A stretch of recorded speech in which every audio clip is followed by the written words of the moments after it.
Yo, it's a call L. I'm hot like hell. Turn off your TV and listen to Too Raw for TV Thursday at 11 p.m. on Block Talk Radio with my man Palmetto Star. He's a phenom, beyond these peons. Turn your TV off. Now, it's no secret that the Earth and actually all the planets in our universe are increasing in temperature. They're rising in heat astronomically.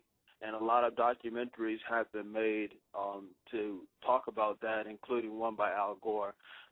And everything is changing, you know, and a lot of people are talking about the Mayan prophecy of 2012. But what does this transformation mean to you? We're going to be talking to Akult call for L, man, and building on this fantastic thing. He's making his he's coming back to cyberspace today, exclusively on Too Raw for TV, to talk about that and his journey. Akult, you with us? Hey, how you doing? What's good with you, man? Well, a lot of other people have asked me to come online and do radio interviews and online interviews and things like that, but it just didn't feel. Nobody had really the pull to bring me out of the shadows. So I don't know. I just feel like this is home.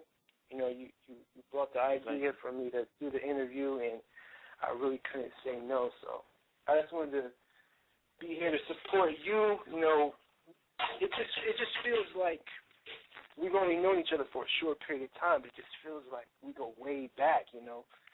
And just coming here tonight, I kind of got that nostalgic feeling how we used to chop it up, you know.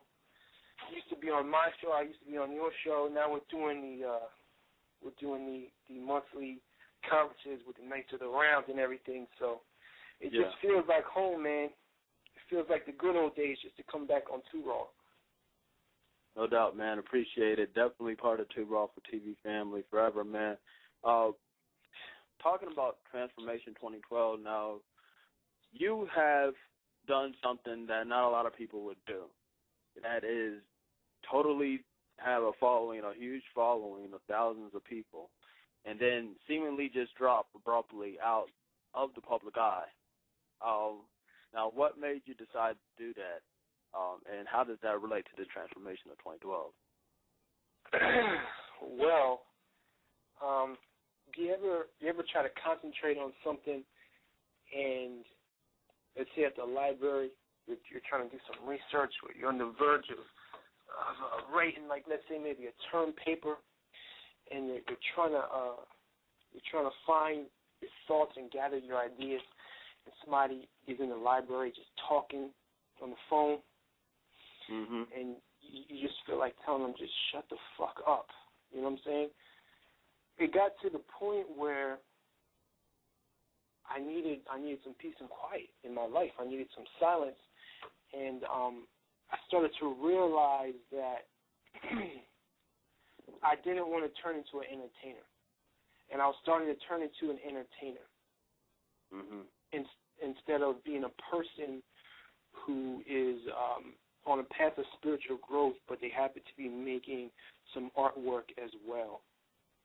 And it got to the point where I was turning into an entertainer, and it got to the point where I was being associated along the lines of a certain movement that I felt could no longer offer me what I needed to go to the next step. And I just decided to back off. That was the main thing, the mental silence, the mental peace of mind to work on projects that are important to me, projects that are of the utmost importance for really where we're at as a species right now. And rather than the word that comes to mind, and they use this word in the hip hop community a lot, is fell off. Or so they say so and so fell off. I've heard people say this about every actor, every actress, every rapper, every entertainer, every dancer, every singer. They say so and so fell off. You know, like let's say Kelly Rowland. I remember all the bloggers saying how she fell off and she's not successful, and because Beyonce was really killing it. and then she came out with that one song about motivation, remember, like a few months ago, and then she popped to the top of the charts. The point I'm trying to make is that you can take a hiatus, and you don't always have to be in somebody's face, but people are still going to talk shit regardless and say that you fell off. So I just decided I don't want to go the entertainer route. My main focus in life is spirituality. I don't want to take a spiritual hiatus. Another way to look at it is to follow the chain of events of where we've been as a people to get to where we are now. Just briefly, to give a brief history of everything in 60 seconds. The first thing we had to do as a people was find out what was the situation that we were in, because we really didn't comprehend it for many years. It was just seemed so big. And a lot of us don't still comprehend it because the situation has become, in the prison and the system that has bound us has become more technologically advanced and more political. But that was the first step that we had to do, and we've done that to some extent or another. We've understood the situation that we're in. And then that led to, who am I inside the situation? So we spent years and decades finding out who we are, what is our past, where did we come from, what are the lies in history, what is the truth about our biological makeup, what is what's the correct diet, what is the correct way to live, what family structure did we used to have, what is the right religion for us. Then we came to the point where we felt like we had that, and then the next step was pride. Yeah. And we got to a point where we were proud to be who we are, to know where we came from, to know the truth about our descent and our impending ascent. And I felt like we've gotten to the point where we stopped at that level. We stopped at that stage of pride. And even in the most spiritual, free-minded black thinkers, they've still stopped at this threshold of black pride. And the next step is, who knows? That's the big blank. What is the next step? Because we've been proud since the 60s and the 70s, and the 80s and the 90s. What is the next step? Exactly. The next step is, now that we have some pride and some self-esteem, that's not it. That's not the solution, because we've been proud for a few decades now, and we're still not where we need to be. We've gone through a stage where we've been extremely angry and furious at the white man. The white man is the devil. Where did that get us? And that hasn't gotten us anywhere. We're still not where we need to be. Then we went through a stage where we wanted to pick up arms. We wanted to build communities like Move in Philadelphia and things like Dr. Malaki York did down south. They all came to naught. Now we're getting into a phase where we want paperwork and fancy names.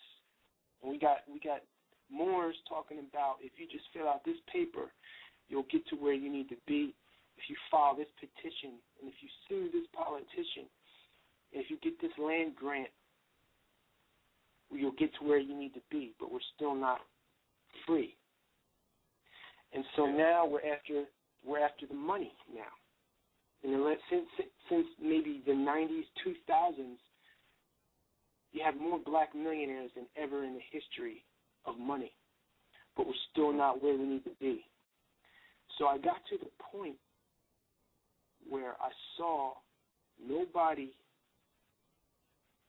in the world either online or offline, was going to be able to tell me what is the next step for our people.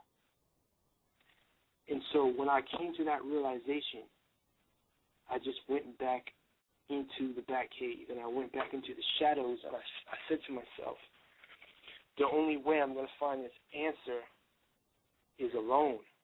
Nobody's going to be able to give it to me. And at first I started to get frustrated, and I almost wanted to lash out at other people who I felt could have been giving us that answer of what is the next step. Mm-hmm. And I decided to bite my tongue and just go away for a while and figure out what that is. What is the next step? And the next step that I've come up with is that we need to start going beyond what we believe is human. We need to start getting back to our original self. And our original self is something that we consider superhuman. Mm-hmm, mm-hmm. We need to get to the point where we push the envelope of what we think humanity is capable of, and we need to become superhuman. Now, there's a lot of people throwing around the word metaphysical that, metaphysical this, selling DVDs, selling tickets to lectures, selling magical elixirs and different books and all kind of bullshit. And not one of these people have yet to display any kind of supernatural power, ever. They'll teach you how to get it. So I've decided this is the next step, because if you look at all of our entertainment, which I said earlier, I don't want to turn into an entertainer, because I realized entertainment is always on the cutting edge. It tells you things. Entertainment introduces things to your consciousness that you're not ready to accept yet. So entertainment introduces those things in the form of fiction, and it's more palatable. And then 10 years later, it can become nonfiction. You follow what I'm saying? Exactly. So exactly. And you notice that a lot. I said you notice that a lot trending in rap. Well, you notice that a lot trending in rap right now, with songs like Lotus Flower Bomb and stuff like that. Songs that have an esoteric feel to it, and that maybe are subliminal right now. And I want to say that Akult, he has definitely been in the forefront with that metaphysical rap movement, definitely taking it to another level and shaping and transforming what is hip-hop. And, I mean, we're talking about transforming. Now, how do you see people could take those first steps into becoming what you say as more original selves, what I think Nietzsche would describe as the Superman? What are steps that you would describe taking, to go on that journey? Oh, man. What steps would I suggest to people to take to start redefining or turning back into our original selves? The first thing that we need to do is we need to let go of the hate. At this point, there should only be love. And then, if somebody's fucked up, you might have pity for that person. But that's the worst it should ever go, is pity. Pity is actually a form of love if you do it right, not in a condescending way. But I mean, we need to take responsibility for everything and see everything as an extension of yourself, and every race as an extension of the original race. And if we do that, we'll stop playing the blame game, and the damage that we do to our spiritual development by being angry and hating and thinking that there's such thing as a racial enemy is, if people knew the damage that it did to your spiritual body and your karma, hopefully they would stop immediately. But that would be number one. That's the number one thing holding us back. And I would say the next step would be don't think of yourself as black anymore. That shit is done. You have to think of yourself as a whole new species. You have to think of yourself as the golden race. You have to think of yourself as something new that's never existed on this planet before, because the whole black pride thing has ran itself out and it's come to an end. Right now it's time to think of yourself as a new species. And it's time to really stop being information junkies. I would say that would be a crucial point, because the information age has now come to a close as well. I guess you could say it was the 90s and the 2000s. It was the information age, the dot-com boom. Now everybody has a computer in their pocket. Anybody can go on their phone and access any information they want within 5 to 15 seconds, but yet we're stupider than we've ever been in the history of the planet. You ask the average person anything, any random question, and they don't know. So the information age is over. It's time to stop becoming addicted to information and boil it down to the essence of how do I transform. The next thing I would say is disassociate yourself from any group, anything that you think you're a part of, whether it be a race, a political organization, a religious organization, a family. Everybody around you is going to die. You're not really a part of your family. You're not really a part of anything. Disassociate yourself from any group and think of yourself as just a single spiritual entity. I would say another step would be we have to get into physical fitness and become healthy nuts. All of us, because never in the history of humanity has our health been attacked on all fronts and all levels like it is. So you have to be a healthy nut just to function somewhat normally. You have to become pretty much a health guru.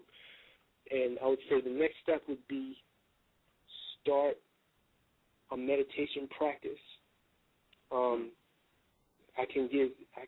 Maybe we could give a little bit of pointers about that later, but the next thing I would say, just another bullet point is think of money as inconsequential.